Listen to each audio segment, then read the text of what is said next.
Our lecture today is about eukaryotic transcription, and our objectives are as follows. At the end of this lecture, the student should be able to identify some of the methods that are used for promoter search. We're going to describe one of the methods that is often used to measure transcriptional rate, and then the student should be able to differentiate between prokaryotic and eukaryotic transcription. We're going to look at chromatin relaxation prior to transcription, and then we'll look at very briefly some of the post-transcriptional modification. For promoter search, we had looked at a number of assays. One of them is the CAD assay, which uses the chloramphenicol acetyltransferase enzyme to carry out the following assay. So the CAD enzyme, the gene that codes for the CAD enzyme, is in a vector, and then you can clone in a promoter region or a fragment of DNA upstream of that promoter, and then you can stimulate it with any agonist and determine the level of the concentration of the enzyme in the cell by doing the following assay. You isolate extract, which contains the enzyme, radiolabeled chloramphenicol, which is the substrate, and then acetyl-CoA, which is required, and then put it on thin layer chromatography, and you develop using a solvent solution. And so you're going to compare the results by looking at the following. This is the unacetylated form of chloramphenicol, and the more enzyme that you have, the more that you have of the mono and the diacetylated form of chloramphenicol. And that just goes to show what kind of activity that promoter region that you put upstream of the chloramphenicol acetyltransferase gene kind of was used to promote the transcription of that gene. So that just kind of shows whether or not that fragment of DNA has transcriptional activity. The other way, by looking at a region, whether or not a region will bind protein, is by the gel shift assay, where you mix a probe that is radiolabeled in the presence of the protein, and you see that, as I say, this is RNA polymerase 2, and you see that that's going to shift this band up there. And then you can use a 1000-fold of cold competitor, that is the probe that is not radiolabeled, and so that probe, cold oligonucleotide is going to compete out that probe. Probe is going to migrate along, and the cold oligonucleotide is going to bind to the protein, and it's not going to show any signal because the probe or the oligonucleotide is not radiolabeled. Or you can use in purple a non-specific oligonucleotide that's going to be competing, and there's no competition, and so the probe binds the protein and you see the band. Or you can do a super shift, where you can add the antibody that is specific for a protein that you suspected to bind to that region. It's going to shift it up. So when you do an autoradiogram of that gel, you're going to have the probe that migrates along, and then you have the probe plus the protein that binds to the probe right here, and then this is in the presence of the specific cold competitor, so it competes it out. Even though the cold binds to the protein, there's no signal because it's not radioactive. And this is the non-specific competitor. There's no competition, and so you've got the probe and the protein bound. And this is the super shift, where the presence of the antibody will shift that. And and don't forget that we also talk about the DNA fingerprinting. Go back and review that protocol as well. But I'm going to look at one technique that is usually used to measure transcription rate. And this is called the nuclear run-on experiment. And what it is that you treat some samples. So there are some cells that are treated, others are not treated. And so what you do is you strip off the membrane, and you isolate the nuclei. So the cytosol is gone and the cell membrane is gone.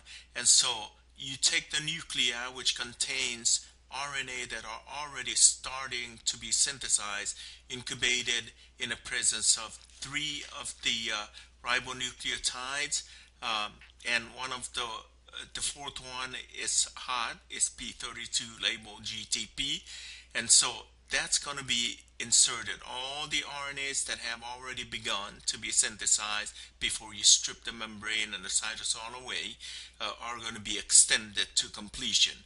And so you isolate the RNAs. All the RNAs that are synthesized in this nuclei will be hot. And so what you do is you take a membrane and you take your gene and you denature the gene or the region of a gene, and you put it down, you put it on the membrane, and you attach it to the membrane by cross-linking it with ultraviolet light. And when you hybridize it with the hot RNA, it's going to determine whether or not RNA specific for that gene is expressed. And what you can see right here, and we're going to look at this, the RNA for interleukin 8 right here. And so you can see that media alone, the expression of the RNA is not there after 3 hours. With treatment with GCSF, elevated a little bit. Treatment with LPS, no effect. And then after 6 hours, when you treat it with GCF, you can see that it probably quadruple the level compared to the control or compared to the 3-hour treatment. So you can use this to determine that the IL-8 transcription rate is elevated about more than 4-fold after 6 hours of treatment with GCSF. Okay, and this is one way that you can determine and compare the rate of transcription. So let's go back and review just a little bit eukaryotic versus prokaryotic transcription. In prokaryotes, this is very simple. There was one polymerase that synthesizes all 3 types of RNA, the ribosomal RNA, transfer RNA, and the messenger RNA. For eukaryotic system, though, it's a little bit more complicated because you have 3 different polymerases that synthesize the different RNAs. Polymerase 1 synthesizes most of the ribosomal RNA. Polymerase 3 synthesizes transfer RNA and one of the ribosomal RNA and small nuclear RNAs. And then RNA polymerase 2 is the one that we're very interested in because it synthesizes the messenger RNA. Eukaryotic messenger RNA transcription involves 2 steps. Number 1, chromatin modifying enzymes have to relax the chromatin in order for the DNA that needs to be described to be accessed by RNA polymerase 2. And RNA polymerase 2 is not by itself. It has general transcription factors that are involved. There's mediator complex that consists of at least 20 different proteins, and then binding of regulatory proteins and adapter proteins. So that initiation complex in transcription of eukaryotic messenger RNA involves quite a few proteins. Let's look at the chromatin decondensation. So for transcription to occur, chromatin region must be relaxed. And you remember nucleosomes are these areas right here where DNA is wrapped around them. In order for transcription to occur, that DNA right here has to be exposed. So you have decondensation or decondensed chromatin. And so it must undergo through that. And so the question is, how does it do that? Well, there are 2 things that will cause that to relax. One is acetylation. So you have gene is turned off right here when it's condensed, but when you transfer acetyl group to the histone proteins themselves, it will relax the chromatin and it will expose the DNA, therefore turning on gene transcription. if you deacetylate, you're going to make it compact and you're going to turn off transcription. And this is just an example how does acetylase, the acetyltransferase, the histone acetyltransferase, how does it acetylate the histones? Well, you can see the example right here. It actually adds the acetyl group to the epsilon amino group of lysine right here. So this histone acetyltransferase will add this acetate group right here to the epsilon group on lysine. And once that happens, it's going to relax the chromatin. Okay. The other one is demethylation. So again, you have these regions in the eukaryotic genome where you have dinucleotides C and G, or G and C right next to each other right here. Now, you can actually get methylation. Okay. This is the area of the cytosine is actually get methylated right here. That's the DNA methylation. So when you go from compact to when you go from when a chromatin is methylated, it's actually making it more compact. But when you get demethylation, you remove that methyl group, it becomes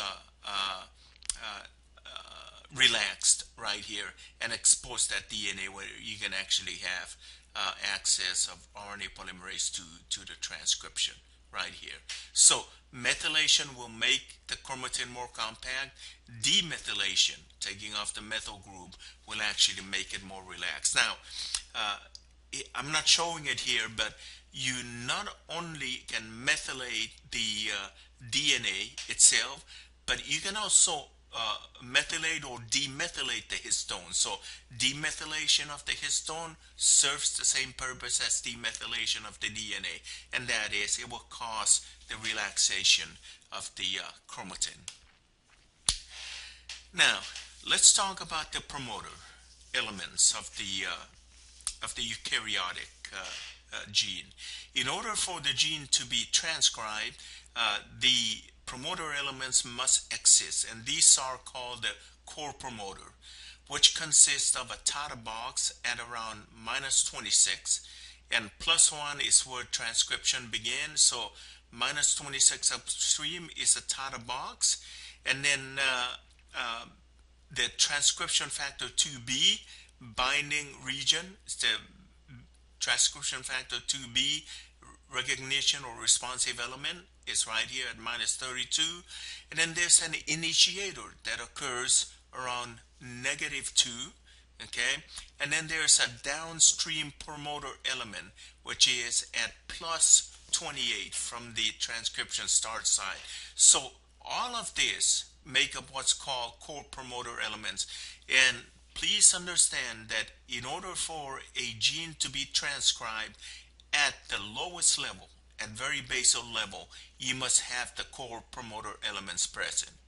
Now, which one of these is used? Well, it turns out that the Tata box is present in about 1/3, close to 1/3 of all the eukaryotic genes. And if the Tata box is absent, then the downstream promoter and the initiators are used in its place right here. So it looks like Tata box, if it's not there, then the downstream promoter is used in addition to the initiator.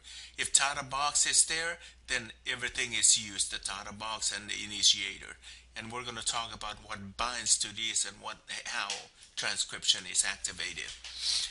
In addition to the core promoter, we also have proximal promoters. Proximal promoters are promoter elements or DNA sequences in the gene that are not very far, that are within 100 base pairs of the transcription start site. So if you can see this, the Tata box at -25, and then you have an element here called the cat box at -80 and a GC box at -100. Now, the presence of this will elevate transcription above the basal level.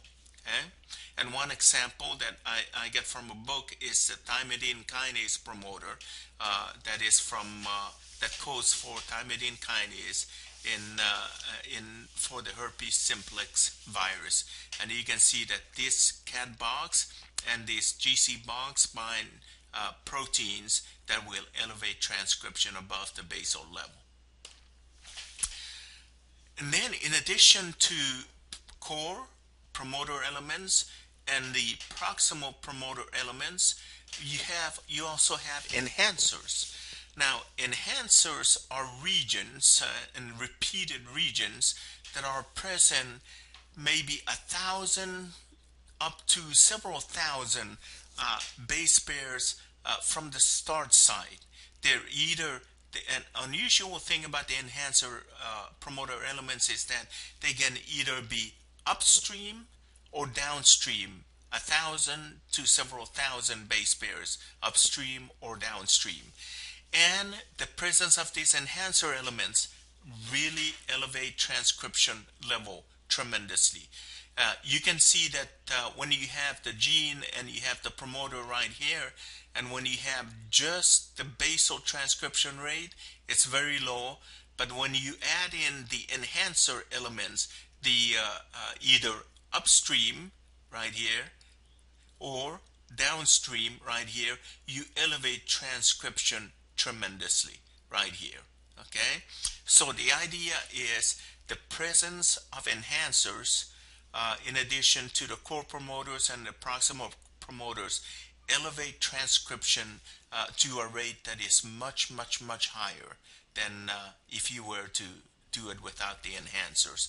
Now, how is it possible? How is it possible that an enhancer can bind proteins that will elevate transcription? Well, it is possible by looping of the DNA. So you see that there's an enhancer there, right here, that binds an activator protein right here. Now, the protein can actually interact indirectly with the RNA polymerase II or with the initiation complex by interacting through the complex right here, and we'll talk about it a little bit more. So it can interact with the RNA polymerase II indirectly by the looping of the DNA, and this will elevate transcription of that gene tremendously. The activator binding domains of the proteins that bind to the enhancer elements actually have two characteristic binding. There's a DNA binding domain that binds to the DNA, and there's an activation domain that actually is not bound to the DNA, but it interacts with either directly with the RNA polymerase or with members of the initiation complex that are responsible for transcription. So DNA binding domain, each protein that is responsible for elevating transcription through the enhancer element, they have DNA binding domain and they have activation domain. DNA binding is used to bind DNA. Activation domain is used to interact with other proteins that are required for elevation of transcription. Now let's talk about how transcription occurs in eukaryotic. Now, in addition to RNA polymerase, there are general transcription factors, and there are general transcription factors 2, A, B, D, E, and H. There are 5 of them that are also responsible to interact with RNA polymerase 2 at the promoter region. So here's what happens, and you can read this when you have a chance. But what happens first is that the transcription factor 2D comes in and binds to the TATA box. Now, this is very important because one of the subunits of transcription factor 2D has what is called a TATA binding protein. So this is what this TPB stands for. TANA binding protein is a subunit of transcription factor 2D that binds to the TATA box, and it begins to recruit the other members of that group to come in. So it's not shown here, but transcription factor 2A and B, or yeah, A is shown here. So A comes in and B comes in, and they begin to interact with transcription factor 2D right here to make up that complex. After 2D, 2A, and 2B have bound, then the transcription 2F comes in, and it is attached to the RNA polymerase 2 right here. Now, they come in as a complex, and please notice that there's a tail that comes off here from RNA polymerase 2. That tail is very, very important. So, RNA polymerase 2 binds with transcription factor 2F, and then the final two proteins that bind are transcription factor 2E and transcription factor 2H, then come in and they make up the initiation complex right here. This is actually called the pre-initiation complex. Now, I want you to notice that there's no phosphorylation of that tail. Now, it turns out that transcription factor 2H is a helicase, and it also has kinase activity. So with the help of this complex right here, you get phosphorylation of the tail for the RNA polymerase 2. And so let's see, the formation of the initiation complex right here without phosphorylation of the tail, they begin to synthesize RNA, and then when you get to 10 nucleotides on the nascent RNA, you get, let's see, let me back up right here. When transcription factor 2H right here comes in, it acts as a helicase to open the DNA strands right here, and RNA synthesis begins, and then you get phosphorylation of the tail of the transcription factor 2B, and that's the signal that allows the RNA polymerase to dissociate from the complex and to move down into the gene to continue the synthesis of the RNA. Okay, so again, this is it just says what we said already, that the C-terminal domain of the RNA polymerase 2 is phosphorylated by the kinase activity of 2H. So this is a very special enzyme right here. Now, the region that is phosphorylated on the tail of the C-terminal domain of the RNA polymerase 2 has the following amino acid sequence: tyrosine, serine, proline, threonine, serine, proline, serine. So the single letter is TSP, TSPS. It's a heptapeptide, and you get phosphorylation of serine 2 and serine 5. These are the very critical ones. Serine 7 gets phosphorylated, but we don't understand what purpose that serves. But phosphorylation and dephosphorylation of serine 2 and 5 actually serves the purpose of releasing the RNA polymerase 2 and for RNA synthesis to continue, and for other things such as RNA modification and so forth. Okay, and this is just pictures of some of the transcription factors.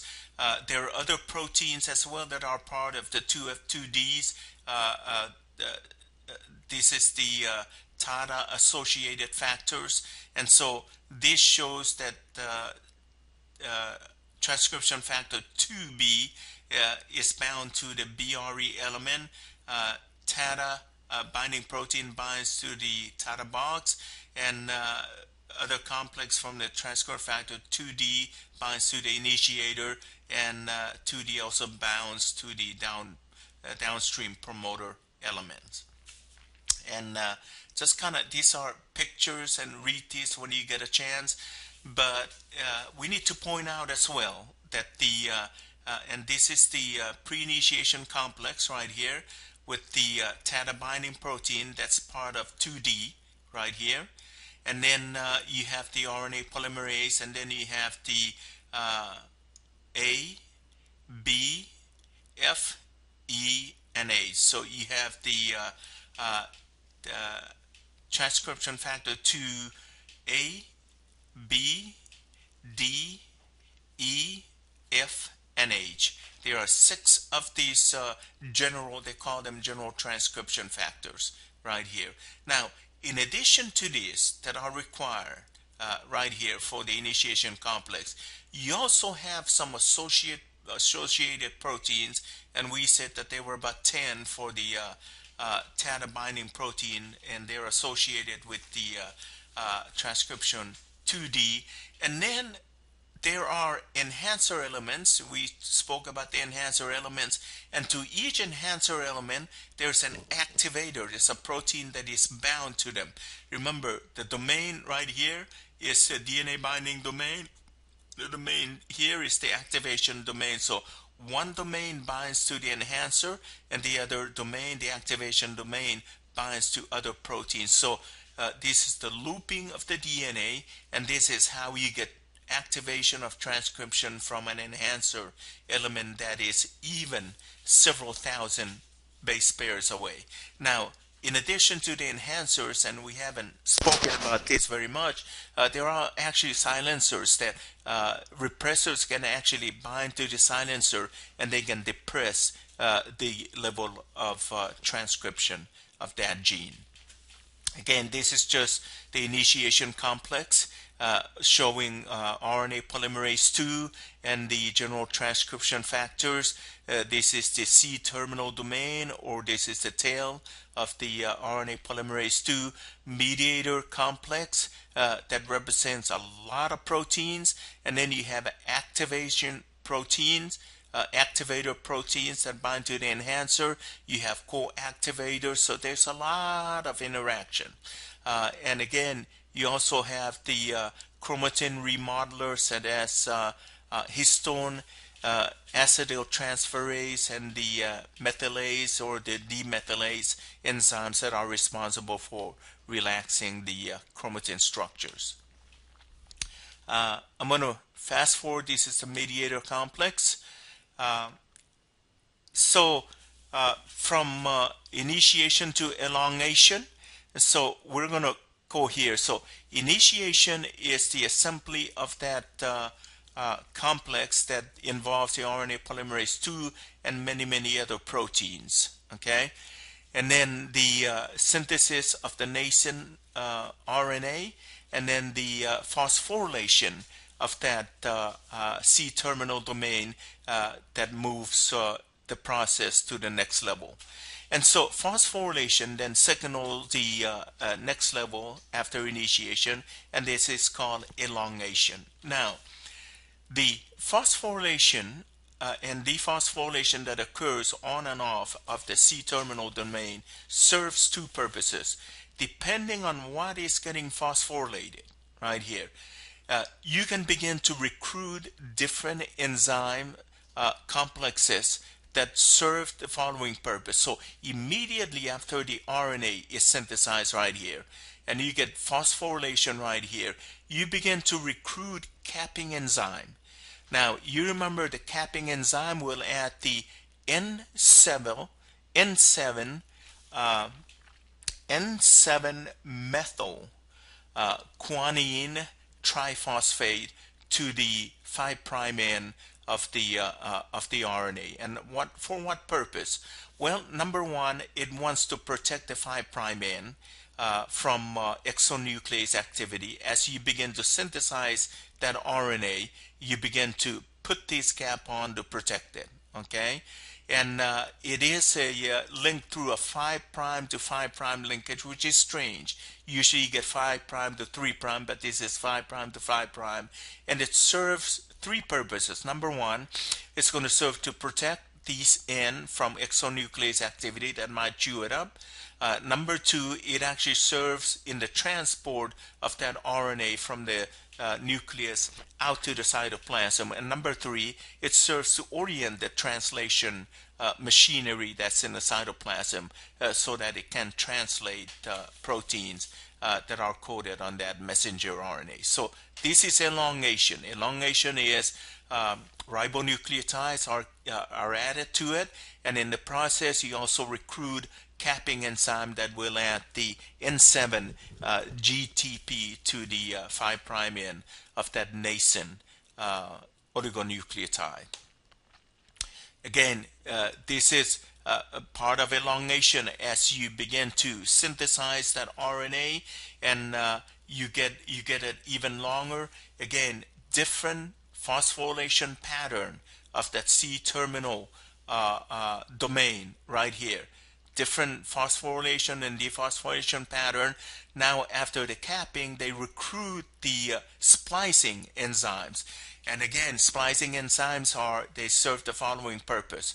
They are to remove the intron and connect the exons. So introns are the blue, dark blue right here, and exons are the yellow. So as you're synthesizing, or as the RNA is being synthesized, the introns are being removed and exons are being spliced together with the action of the splicing enzymes. Again, they're recruited by the unique phosphorylation of the and dephosphorylation of the C-terminal domain of RNA polymerase 2.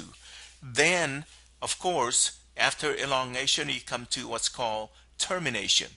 And termination is you have on the when you begin to synthesize a region on the RNA that has the following sequence: AAU, AAA, followed by a GU region right here.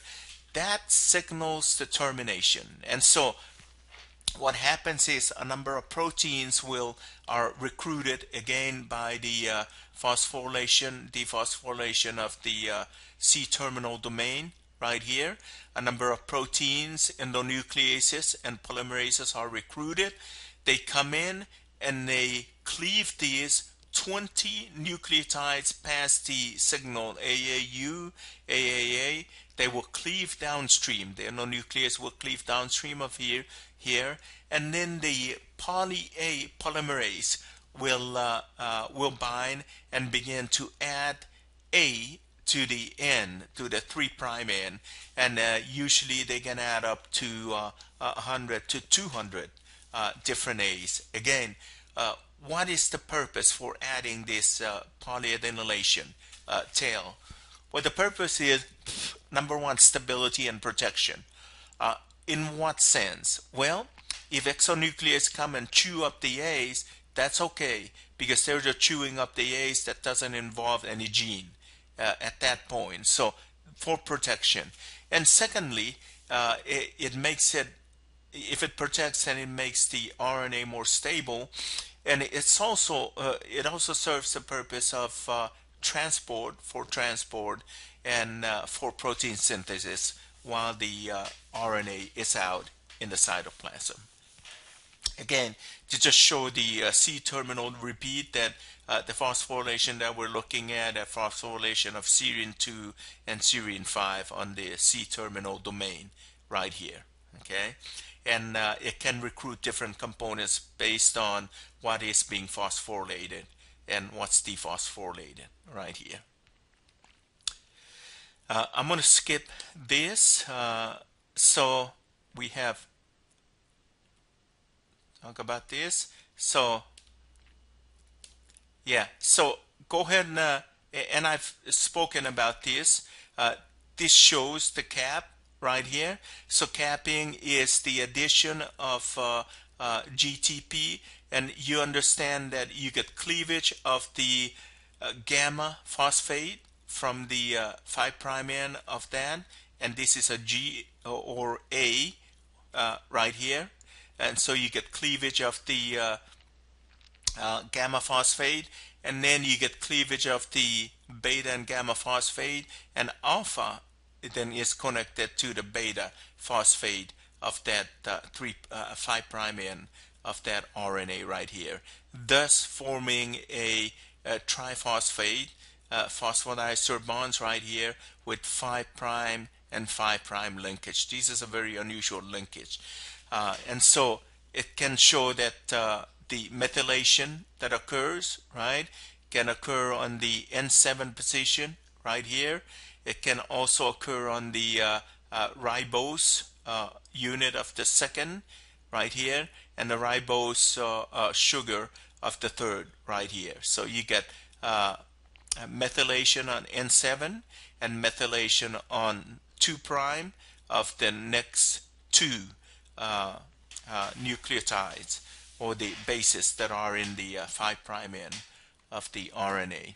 And again, this is the splicing right here, which phosphorylation of number 2 recruits the splicing machinery.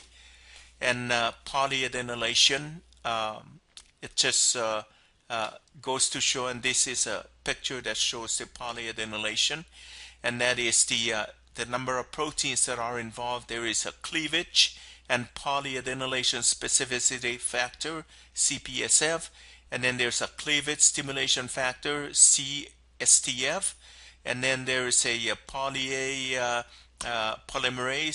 PAP, right here, and then there's a poly-A binding protein, PABP, right here.